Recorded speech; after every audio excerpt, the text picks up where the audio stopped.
হাবিব ঘুমাচ্ছে, আমি জিবরাইল কিভাবে উঠাবো?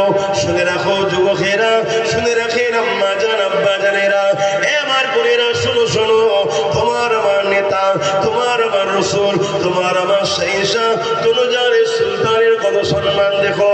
সমস্ত ফেরেশতাদের সরদার হযরত জিবরাইল সাল্লামকে আল্লাহ জানিয়ে দিলেন, এ জিবরাইল আমার হাবিবের কদমের গোড়ায় বসে যাও, আমার হাবিবের কদমের গোড়ায় বসে গিয়ে তোমার ঠোঁট লাগিয়ে আমার হাবিবের পায়ের তালুতে চুমা দাও।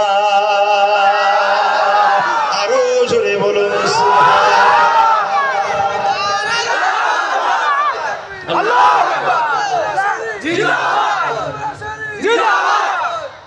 বলো না লব্বাইক ইয়া রাসূলুল্লাহ।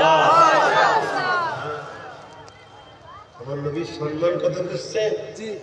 সেই নবী পাক সাল্লাল্লাহু আলাইহি ওয়াসাল্লামের বিষয়ে কথা বলতে গেলে ভাষাটা ঠিক রাখা দরকার আছে। যারা আমার নবীর বিষয়ে ভাষা ঠিক রাখে না, ওই উলামা তোমাদের ঈমান ঠিক রাখবে? তোমাদেরকে ভগবানের ভালো চাইবে? হুজুরের পায়ের তালুর তলায় জিবরাইল সাল্লাম কি করছে? চুমা দিচ্ছে। আল্লাহ নবীর ঘুমটা ভেঙে গেল। নবী আমার যখনই ঘুম ভেঙে গেল উঠে বসে পড়লেন।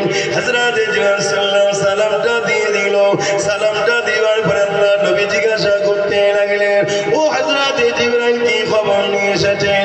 হযরত জিবরাইল সাল্লাম বলতে লাগলেন, ইয়া রাসূলুল্লাহ হাবিবাল্লাহ মুবারকবাদ আপনাকে, আল্লাহ পাক আপনাকে দাওয়াত দিয়েছেন, চলেন চলেন দিদার হবে। এ যুবকেরা তরুণীরা বাপেরা, আমার নবী পাক বড় খুশি হয়ে গেলেন। আমার নবী পাক রেডি হয়ে তৈরি হয়ে গেলেন, বুরাকে উঠতে লেগেছে।